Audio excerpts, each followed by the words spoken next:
నేను అనుకుంటున్నాను. Thank you. Thank you sir. ఇప్పుడు మీ మాటల్లో. గుడ్ ఆఫ్టర్నూన్ మీడియా ఫ్రెండ్స్, అందరికీ స్వాగతం. నవాబ్ కేఫ్ అంటే ఎలియాస్ చాయ్ వాలా అని చెప్పాలేమో, అంటే చాలా రోజులు అలా ప్రమోట్ అయింది, తర్వాత టైటిల్ మార్చాల్సి వచ్చింది. ఇది పర్టికులర్లీ ఫాదర్ అండ్ సన్, వెనక చాయ్ ఉండొచ్చు, షాప్ ఉండొచ్చు, ఫాదర్ అండ్ సన్ మధ్య ఎమోషన్ ఉండొచ్చు, లేకపోతే కాన్ఫ్లిక్ట్ ఉండొచ్చు, కానీ ఎండ్ ఆఫ్ ద డే ప్రతి కొడుకు కనెక్ట్ అవుతాడు గ్యారంటీగా. అంటే మనకి డెఫినెట్గా సినిమా చూసినప్పుడు ఒక పర్టికులర్ పాయింట్లో మన నాన్నగారు గుర్తొస్తారు, లేదా ఒక ఫాదర్ సినిమా చూస్తుంటే ఒక మిడిల్ ఏజ్ 40-50 ఏళ్ళ వ్యక్తి వాళ్ళ అబ్బాయి అమెరికాలోనో ఎక్కడ సాఫ్ట్వేర్ జాబ్లోనో ఎక్కడో ఉన్నవాడు వీడు ఏం చేస్తున్నాడు ఇప్పుడు అని గుర్తొస్తాడు. అంటే అటువంటి సీన్స్ కొన్ని ఉన్నాయి.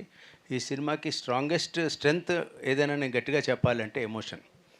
అయితే కథ ఒకటి అల్లుకోవాలి కాబట్టి ఒక కథ, ఒక ఛాయ్ దుకాణము, అది ఆ కాన్ఫ్లిక్ట్ తీసుకున్నాడు ప్రమోద్ హర్ష, చాలా బాగా డీల్ చేశాడు. అయితే ఎండ్ ఆఫ్ ద డే ఏ సినిమానైనా వెదర్ ఇట్ ఈజ్ ఒక ఆయి లాంటి సినిమా కావచ్చు, లేకపోతే లిటిల్ హార్ట్స్ కావచ్చు, కోర్ట్ కావచ్చు, ఒక ఎమోషన్ స్ట్రాంగ్గా కనుక రాస్తే ఆ సినిమాలు జనరల్లీ వెల్ రిసీవ్డ్ అవుతున్నాయి. దీంట్లో ఆ ఎమోషన్ నాకు బాగా, అంటే నేను కనెక్ట్ అయింది నాకు కథ చెప్పినప్పుడు. ఈ ఎమోషన్ కనుక నువ్వు కరెక్ట్గా క్యారీ చేస్తే ప్రమోద్, ఇది జనాలకి నచ్చొచ్చు అని నేను నమ్మాను. అలాగే తీసాడని నేను అనుకుంటున్నాను. మీరు ఒక మాట చూడండి, మీ తీర్పు అల్టిమేట్. అంటే చిన్న సినిమాకి చాలా హంబుల్ అటెంప్ట్ ఇది. ఇలాంటి సినిమాకి ఎప్పుడు కూడా ప్రేక్షకులు కనుక బాగానే ఉంది అని అనిపించుకుంటేనే చాలా పెద్ద విజయం. అంటే సినిమాకి బ్లాక్ బస్టర్లు ఇవి అవన్నీ వస్తే అదృష్టం, బోనస్. బట్ బాగానే ఉందండి, పర్లేదు, గుడ్ అటెంప్ట్ అనిపించుకోవడం ఇట్ సెల్ఫ్ ఈజ్ గ్రేట్. అది గ్యారంటీగా మినిమంగా అది వస్తుందని నేను స్ట్రాంగ్గా నమ్ముతున్నాను. అండ్ మీడియా సపోర్ట్ చాలా అవసరం ఇలాంటి సినిమాలకి. పర్టికులర్లీ ఒక డెబ్యూ ప్రొడ్యూసర్ ఆయన వెంకటరెడ్డి గారు డాలస్లో ఉంటారు. ఆయన అక్కడి నుంచి ఇక్కడికి వచ్చి, ఆయన అక్కడ already into real estate, construction అన్నీ చేస్తున్నారు, very well to do there. ఇక్కడికి వచ్చి ఈ రిస్కులన్నీ ఆయన తీసుకుంటున్నారంటే దాని వెనక ఒక మంచి ప్యాషన్ ఉంది. అది కాక ఒక పోనీ ఎస్టాబ్లిష్ ఆల్రెడీ ఒక 10 సినిమాలు చేసిన డైరెక్టర్ని తీసుకున్నారంటే కాదు, ఒక ఫస్ట్ టైమర్ని ఎంచుకున్నారు. అంటే ఆయనకి ఈ సబ్జెక్ట్ మీద నమ్మకం ఉంది.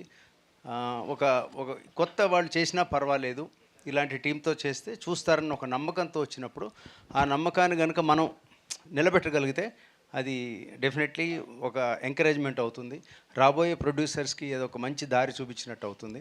ఏమాత్రం బాగున్నా ఎంకరేజ్ చేయండి. జెన్యున్లీ నేను మనస్ఫూర్తిగా రిక్వెస్ట్ చేస్తున్నాను. సినిమా బాగుంటే మాత్రం మీరు ఖచ్చితంగా విష్ చేయండి. నాకు మీకు నచ్చుతుందని నేను గట్టి నమ్మకంతో ఉన్నాను. And Shiva is done a good job. అంటే లీవ్ అలోన్ మా అబ్బాయి అని సన్న అలా కాదు, compare to his earlier films ఈ ఫిల్మ్లో చాలా ఎలివేట్ అయ్యాడు శివ. అది నాకు క్లియర్గా, అంటే ఆ మెచ్యూరిటీ కనిపించింది. I hope you all like it. And ఇది రిలీజ్ చేస్తున్న ఏషియన్ సురేష్ వాళ్ళకి వెరీ థ్యాంక్ఫుల్. అంటే టీం అందరూ, జగదీష్ గారు, మన శ్రీను, అందరూ కూడా ఇక్కడ పనిచేస్తున్న అందరూ కూడా గ్రేట్ జాబ్ వాళ్ళు అందరూ చేస్తున్నారు. అండ్ సురేష్ గారి సపోర్ట్ ఎప్పుడూ మాకు ఉంటుంది. అండ్ వెంకటరెడ్డి గారికి గుడ్ విషెస్ చెప్తూ, ప్రమోద్ హర్షకి ఆల్ ది బెస్ట్ చెప్తూ, శివ నీకు ఇది ఇంకొక మైల్ స్టోన్ అయ్యే సినిమా అవ్వాలని కోరుకుంటూ.